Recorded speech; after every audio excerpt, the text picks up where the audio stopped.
Lucille Ball was beloved for her iconic redhead antics, but behind the laughter lay a tale of love, loss, and legacy. In this video, we delve into the true story behind Lucille Ball's abandoned home, her family life, and the tragic final chapter that even her biggest fans may not know. Stay tuned. What we uncover might just change the way you remember this Hollywood legend. Lucille Ball's story began far from the spotlights of Los Angeles. Born in Jamestown, New York in 1911, young Lucy grew up dreaming of showbiz despite early hardships. She lost her father at the tender age of 3 and was raised by strong women, experiences that shaped her resilience. As a teenager, Lucy headed to New York City to chase modeling and acting jobs. By the 1930s, she was grinding away in Hollywood, landing bit parts in RKO Studios films. It wasn't instant stardom. She was a working actress for 2 decades before America truly loved Lucy. But even then, those who knew her saw an undeniable spark. Lucille had a gift for physical comedy and an unyielding determination to make people laugh. Everything changed in 1940 when a 28-year-old Lucille met a young Cuban band leader named Desi Arnaz. The two met on a movie set, and it was practically love at first sight. Lucy was vivacious and funny. Desi was charming and musical. Despite their different backgrounds and an age gap, she was almost 6 years older. The chemistry was real. After a whirlwind romance, they eloped in November 1940, defying skeptics who couldn't imagine a Hollywood actress marrying a conga-playing Cuban immigrant. Little did they know, this passionate partnership would make TV history and face incredible challenges along the way. By the early 1950s, Lucille Ball finally got her big break, and she made sure Desi was by her side for it. I Love Lucy premiered in 1951 with Lucille and Desi playing a married couple, mirroring their real-life marriage. It quickly became the most-watched show in America. Audiences adored Lucy and Ricky Ricardo's antics, never realizing how much of Lucille's real life was woven into the show's story. Off-screen, Lucy and Desi were building a family, but their journey to parenthood was not easy. Lucille suffered multiple miscarriages before finally giving birth to their first child, Lucy Arnaz, in 1951. It was a moment of immense joy after years of heartache. They had 3 miscarriages before Lucy was born. When Lucille became pregnant again the next year, the couple took a groundbreaking risk. They wrote her pregnancy into I Love Lucy.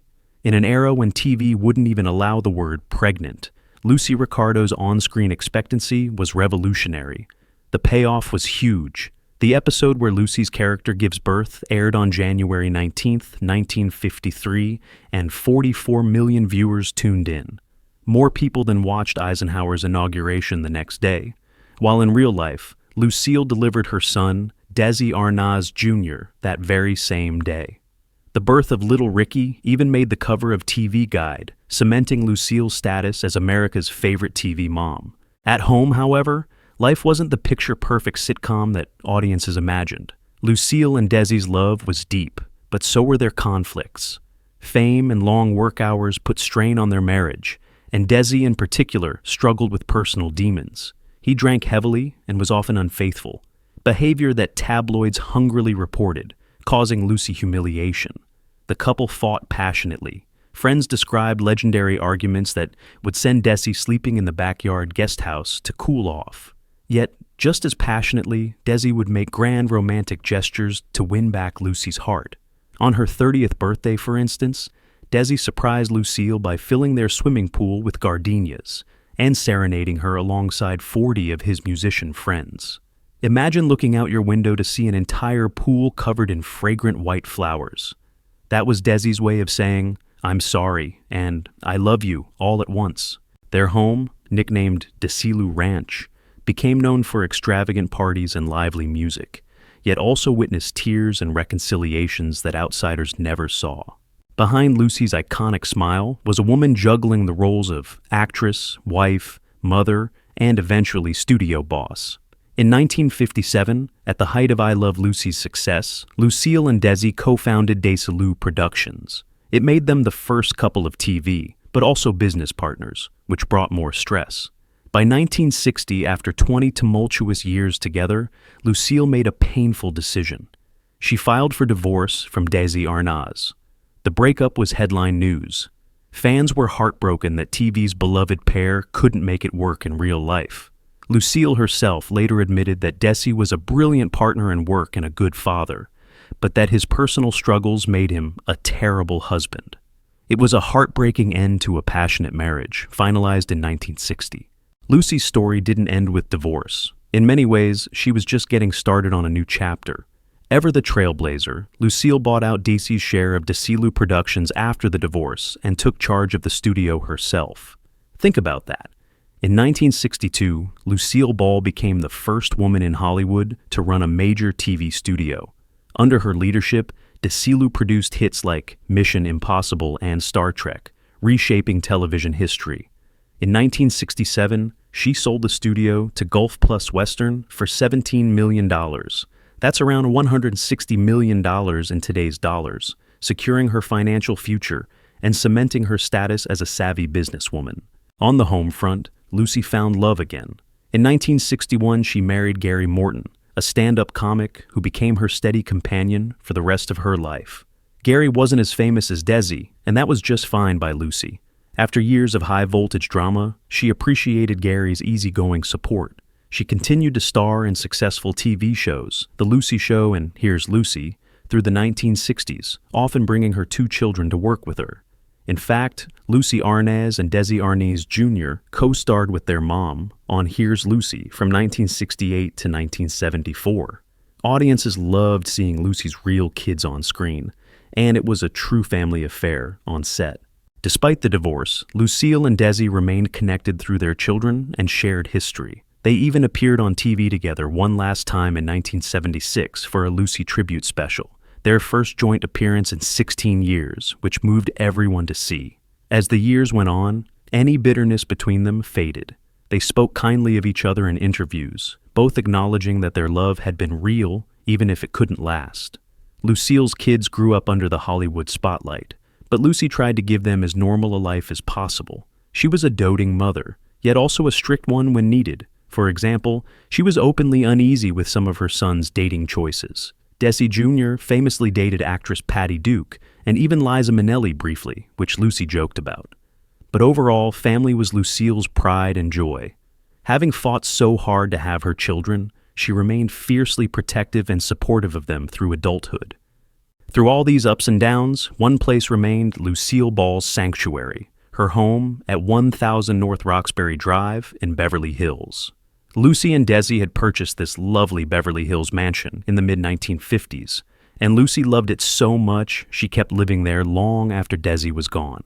This house was truly special. It even made a cameo on I Love Lucy.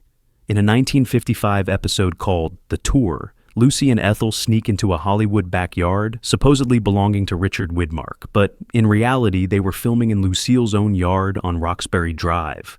That's right. The famous scene of Lucy Ricardo stealing a grapefruit from a star's yard was actually Lucille Ball's real grapefruit tree. Life and art intertwined in that little moment, and fans still drive by the house to spot where it happened. The Roxbury home was full of warmth, laughter, and memories. Lucille was known to be a down-to-earth neighbor despite her fame. Every Halloween, she insisted on personally greeting trick-or-treaters at her door, dressed up in a witch costume, complete with blacked-out teeth for a goofy grin, to give out candy. Imagine being a kid in the 70s ringing a doorbell in Beverly Hills, and Lucille Ball herself drops candy in your bag, in a witch outfit no less. For neighborhood children, it was pure magic, and it was a yearly tradition Lucy adored. Her children have their own fond memories of that house. One funny story involves young Desi Arnaz Jr., who saw opportunity whenever tourists stopped by to gawk at his famous mom's residence. Clever kid that he was, Desi Jr. once set up a lemonade stand in the driveway. But he wasn't just selling lemonade. He'd walk up to starstruck visitors and tell them their Hollywood star maps were outdated, offering to sell them an updated list of celebrity addresses for $1. Of course, the addresses he gave were totally made up, but the tourists didn't know that. The entrepreneurial prank earned the 11-year-old some pocket money and gave Lucy and Desi a good laugh when they found out. Even in everyday family life, comedy was never far away in the Ball household. However, being a world-famous comedian had its downsides at home. Bus tours in Beverly Hills would constantly stop in front of Lucy's house, with fans sometimes picnicking right on her front lawn. As much as Lucy loved her fans, that was a bit too much. According to Hollywood lore, her neighbor, the legendary actor Jimmy Stewart, advised Lucy on how to handle these uninvited lunch guests. He suggested she do what he did: turn on the sprinklers. Next time a tour bus unloaded people onto her grass, Lucy cheekily did just that, sending tourists scrambling and no doubt giving them a memorable story to tell. Lucy had a mischievous streak in real life, just like on screen. The Roxbury home was Lucy's pride. She lived there for over 3 decades, through every chapter of her life. I Love, Lucy fame, her second marriage, raising her kids, and into her later years. It was in that very house that Lucille Ball enjoyed quiet domestic pleasures like gardening and painting, away from the cameras. Sadly, it was also the house she left for the hospital in April 1989, never to return. After Lucille's death, her second husband, Gary Morton, found it too painful to keep the home without her. He sold the Beverly Hills house not long after Lucy passed. What happened next is something that still upsets many fans. The new owners drastically remodeled the property. They essentially stripped away Lucy's beloved home's classic appearance, covering the brick facade with generic beige stucco, and even ripping out her cherished front garden to expand the driveway. Neighbors and historians were aghast. The house was almost unrecognizable, as if the new owners wanted to erase any trace of its famous past. It's a fate that has befallen many historic Hollywood homes, but in Lucy's case, it felt especially tragic to those who remembered the joy that once filled 1000 Roxbury Drive. Perhaps it's no surprise, then, that rumors began swirling that Lucille Ball's spirit refused to leave her longtime residence. Over the years, various people have claimed that Lucy's ghost haunts the house to this day. During the extensive remodeling, one of Lucille's old friends drove by and swore he saw her figure peering sadly from an exposed second-story window, even though no one was living there at the time. A family that moved in reported strange happenings in the attic. Boxes mysteriously rearranged themselves, and, on a few eerie occasions, the unmistakable theme music of I Love, Lucy faintly drifted from above. Could it be that Lucy's happiest years were in that home, and some part of her just won't let go? Of course, these are just legends, but they add a spooky chapter to the story of Lucille Ball's abandoned house, a place once full of laughter, now left with silence and shadows of the past. In the 1980s, long after I Love Lucy ended, Lucille Ball mostly stepped out of the limelight. She made a few TV appearances and attempted one last sitcom in 1986, Life with Lucy. But at 75, she finally seemed ready to enjoy retirement and her grandchildren. However, the story of Lucille and Desi had one more poignant moment in store. In late 1986, Desi Arnaz, the only man who had ever matched Lucy's fire, was diagnosed with advanced lung cancer. He didn't have long to live. Lucille and Desi hadn't been a couple for over 25 years, but the love between them never fully went away. Lucy rushed to Desi's bedside in Del Mar, California, and on November 30th, 1986, which happened to be the anniversary of their wedding day, they spoke privately for the last time. According to their daughter Lucy, who was present, Lucille repeated "I love you" over and over to the dying Desi through tears. Mustering his fading strength, Desi whispered his final words to her. "I love you too, honey." 2 days later, on December 2nd, 1986, Desi Arnaz passed away. Lucille was devastated. She later confessed that after saying goodbye to Desi that day, she cried all the way home from the hospital. It was the end of an era. Their complicated, passionate love story had come full circle in the sweetest, saddest way. Lucille Ball would live for only a couple more years after Desi. In her final months, she stayed mostly out of the public eye. Then, in March 1989, fans were thrilled to see her make a surprise appearance at the Academy Awards alongside Bob Hope. She looked frail but elegant, and the audience greeted her with a standing ovation, a glowing tribute to the woman who had given the world so much laughter. It would be Lucille Ball's last public appearance. A month later, Lucille was struck by health troubles. On April 18, 1989, she experienced severe chest pains and was rushed to Cedars-Sinai Medical Center in Los Angeles. Doctors discovered she had a life-threatening aortic aneurysm near her heart. In typical Lucy fashion, she handled the 7-hour emergency surgery with courage, and it seemed to be a success. Surgeons repaired her aorta, and gave her a new heart valve, and Lucy was reported to be recovering. But fate can be cruel. Just a week after her operation, on April 26, 1989, Lucille awoke in her hospital bed, complaining of back pain, then suddenly lost consciousness. Despite doctors' efforts, Lucille Ball died that morning at 5:47 a.m. She was 77 years old. The cause was later determined to be a ruptured abdominal aortic aneurysm, a sudden tear in a different part of her aorta that was unrelated to the area repaired in surgery. In simple terms, Lucy's big heart gave out in a way no one could have predicted, right when it seemed she was on the mend. The news of her death stunned the world. Tributes poured in from every corner, from fans, fellow comedians, presidents, and princes. It was hard to believe that the woman who had been the very embodiment of laughter was gone. Fittingly, Lucille passed away on a date that already held meaning. April 26th was the birthday of her dear friend Carol Burnett, and every year Lucy made sure to send Carol flowers. In 1989, Carol Burnett received those birthday flowers, only to learn later that day that her friend Lucille had left this world. It was a bittersweet final act of kindness, showing that even in her last hours, Lucy was thinking of making others happy. Lucille Ball's passing marked the end of an era, but her legacy was far from over. In her hometown of Jamestown, New York, the street she was born on had been renamed Lucy Lane in her honor, and a museum was established to celebrate her incredible life. I Love Lucy reruns continued to air worldwide, earning new generations of fans and reportedly still bringing in around $20 million a year for CBS even decades later. Lucy and Desi had cleverly negotiated ownership of their show's episodes back in the 1950s, a move that made them millions, and ensured the Ricardos would never really leave our living rooms. Financially, Lucille Ball was one of the wealthiest women in Hollywood at the time of her death. By one estimate, her estate was worth around $60 million in 1989, equivalent to about $125 million today. A fortune built on wise business moves and an enduring body of work. But the question remained, who would inherit Lucy's wealth and treasures? In her will, Lucille had split most of her estate between her two children, Lucy and Desi Jr., and her husband, Gary Morton. It seemed straightforward, but unfortunately, settling Lucy's estate turned into a bit of a soap opera of its own. After Lucy's death, Gary Morton eventually remarried.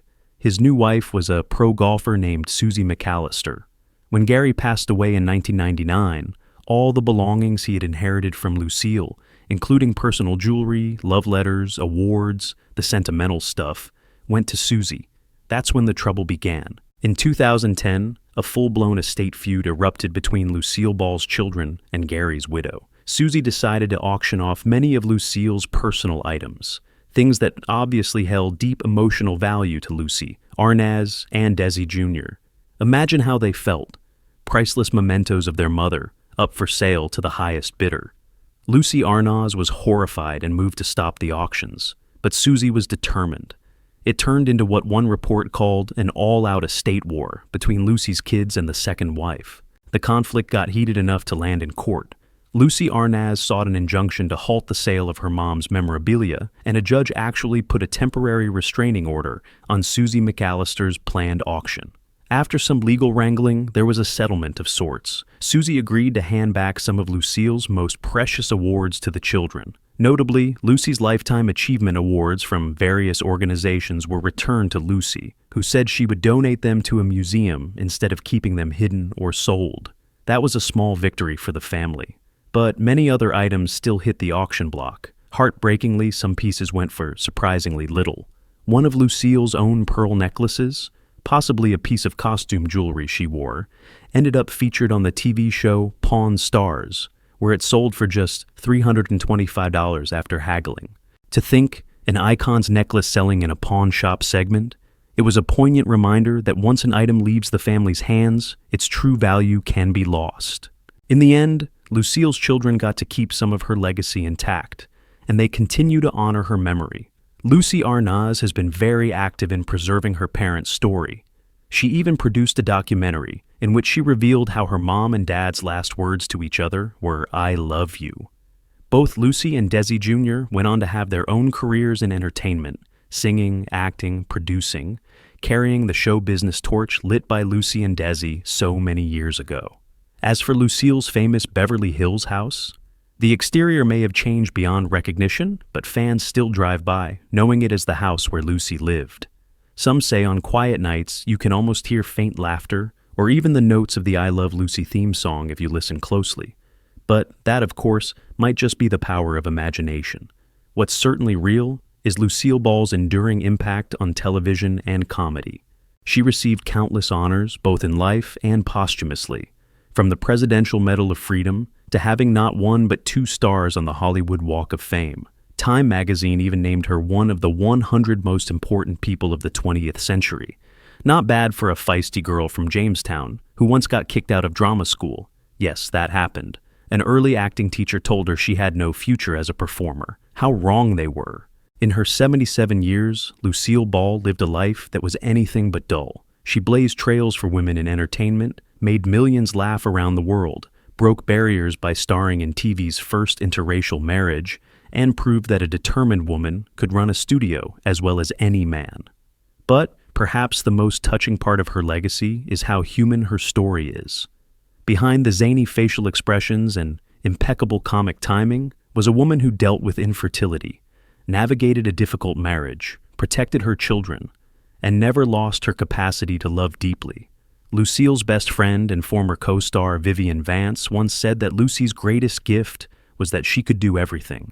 She sings, she dances, she's a great actress, she's beautiful, and she's real. That realness is why we still feel connected to Lucille Ball. She made us laugh at the silly things in life, often at herself, and by doing so, taught us that it's okay to be imperfect and goofy sometimes. And in her final act, she showed grace, kindness, and a love for those close to her that resonates to this day. Lucy's story reminds us that even icons have heartbreaks and challenges. Homes can be rebuilt or even abandoned. Fortunes can be fought over.